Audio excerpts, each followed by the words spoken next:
ఛత్తీస్గఢ్లో పెద్ద ఎత్తున మావోయిస్టులు పోలీసుల ఎదుట లొంగిపోయారు. నారాయణపూర్, సుక్మా, బీజాపూర్, కాంకేర్ జిల్లాలో కలిపి మొత్తం 51 మంది ఆయుధాలు వీడారు. మావోయిస్టు వ్యతిరేక ఆపరేషన్లు ముమ్మరు చేయడం, ప్రభుత్వ పునరావాస విధానం అమలుతో నక్సల్స్ కార్యకలాపాలు పూర్తిగా తగ్గిపోతున్నట్లు బస్తర్ ఐజీ సుందర్ రాజు తెలిపారు. 2024 నుంచి ఇప్పటి వరకు బీజాపూర్ జిల్లాలో జరిగిన వివిధ ఎన్కౌంటర్లలో 185 మంది మావోయిస్టులు హతమయ్యారని, 803 మంది అరెస్టు కాగా 431 మంది లొంగిపోయారన్నారు.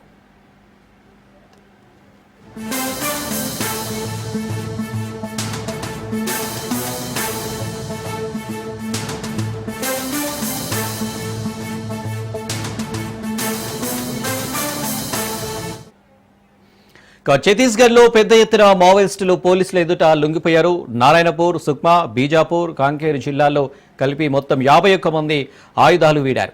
మావోయిస్టు వ్యతిరేక ఆపరేషన్లు ముమ్మరం చేయడం, ప్రభుత్వ పునరావాస విధానం అమలుతో నక్సల్స్ కార్యకలాపాలు పూర్తిగా తగ్గిపోతున్నట్లు బస్తర్ ఐజీ సుందర్ రాజు తెలిపారు. 2024 నుంచి ఇప్పటి వరకు బీజాపూర్ జిల్లాలో జరిగిన వివిధ ఎన్కౌంటర్లలో 185 మంది మావోయిస్టులు హతమయ్యారని, 803 మంది అరెస్టు కాగా 431 మంది లొంగిపోయారన్నారు.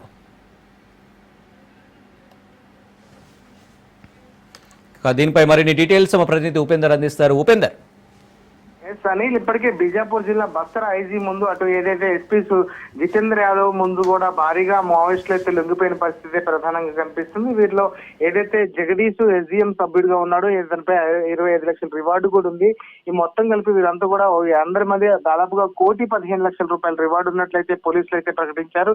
ఈ లొంగిపోయిన వారిలో ప్రధానంగా ఏదైతే ఎస్జెడ్జిఎం సభ్యులు కావచ్చు, అదేవిధంగా డివిఎంసి సభ్యులు ఉన్నారు. వీరంతా కూడా బెటాలియన్ మరియు కంపెనీ సభ్యులుగా కూడా వీరైతే పోలీసులు అయితే గుర్తించారు. ఇక జనతా సర్కార్ అధ్యక్షులుగా ఉన్నటువంటి మిలిషియన్ సభ్యులు కూడా ఉండటం, అటు జనతా సర్కార్ ఉపాధ్యక్షుడిగా ఉన్న వారంతా కూడా ఇటు ఎస్పీ జితేంద్ర యాదవ్ ముందు లొంగిపోయినట్లయితే వారు వెల్లడించారు. ఇక లొంగిపోయిన వారికి తక్షణ సాయం కింద 25,000 రూపాయలతో పాటు ఏదైతే రివార్డు ఉన్న వారికి కూడా ఆ రివార్డును కూడా వారికి ఇస్తున్నట్టు కూడా ఎస్పీ చెప్తున్న పరిస్థితి కనిపిస్తుంది. ఇక లొంగిపోయిన వారి వద్ద నుంచి భారీగా ఐఈడీలు, ఏదైనా కాల్పులకు సంబంధించినటువంటి పూర్తిగా అలాంటి వివరాలు కూడా సేకరిస్తున్న పరిస్థితి కనిపిస్తుంది. ఇక 25 లక్షల రివార్డు ఉన్నటువంటి ఏదైతే రామే కల్మా అలియాస్ సంతు అలియాస్ ప్రమీల కూడా లొంగిపోయినట్టు కూడా అధికారులు అయితే చెప్తున్నారు. ఈమెపై 8 లక్షల రివార్డు కూడా ఉన్నట్లయితే అధికారులు చెప్తున్న పరిస్థితి కనిపిస్తుంది. ఇక గంగులూరు ఏరియా కమిటీలో ఉన్నటువంటి కీలక నేతలు బబ్లు కావచ్చు, అదేవిధంగా కమలి కావచ్చు, సక్కు కావచ్చు, వీళ్ళంతా కూడా లొంగిపోయినట్లయితే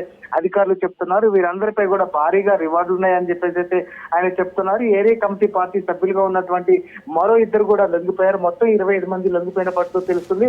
మరోవైపు అటు ఏదైతే ఇప్పటికే ప్రాంతాన్నంతా కూడా తమ ఆధీనంలో తీసుకునేందుకు భద్రతా బలగాలు అయితే కోమింగ్ నిర్వహిస్తున్న నేపథ్యంలోనే ఇటు ఏదైతే 2026 మార్చి 31 మాత్రం దేశవ్యాప్తంగా మావోయిస్టులు అయితే దేశంగా తీర్చిదిద్దేందుకు అటు కేంద్ర హోంమంత్రి అమిత్ షా చెప్పినట్టుగా కూడా ఇప్పటికే ఇక్కడ ఛత్తీస్గఢ్ ప్రభుత్వం కూడా ముందుకు దూకుతుంది. అదే నేపథ్యంలోనే నక్సల్స్ రహిత రాష్ట్రంగా తీర్చిదిద్దేందుకు కూడా అక్కడ అధికార యంత్రాంగం కూడా ప్రత్యేకంగా చర్యలు తీసుకుంటుంది. ఇప్పటికే ఎస్పీగా ఉన్నటువంటి ఏదైతే సుందర్ రాజు కూడా ఈ విషయాన్ని అయితే వెల్లడిస్తున్న పరిస్థితి కనిపిస్తుంది. ఇక వీరంతా కూడా లొంగిపోయిన వారంతా కూడా ఏదైతే పార్టీలో కీలకంగా ఉన్న వారని చెప్తున్నారు. ఇప్పటికే ఏదైతే బస్తర్ డివిజన్ కి సంబంధించి దాదాపుగా 2025 మొదటి నుంచి కూడా ఇప్పటి వరకు అంటే ఈ సంవత్సరం దాదాపుగా 242 మంది మావోయిస్టులు కూడా లొంగిపోయారని చెప్తున్నారు. ఈ లొంగిపోయిన వారిలో దాదాపుగా మొత్తం 300 మంది మావోయిస్టులను ఇప్పటికే అరెస్టు చేసినట్టు చెప్తున్నారు. మరో 127 మంది మావోయిస్టులు భద్రతా బలగాలు కూడా హతమార్చినట్టు చెప్తున్నాయి. ప్రస్తుతం మాత్రం ఈ ప్రాంతంలో ఏదైతే వీరందరికీ కూడా పునరావాసం కల్పించేందుకు ప్రత్యేకంగా చర్యలు తీసుకుంటున్నట్టుగా కూడా చెప్తున్నారు. Anil, right Upender, thank you.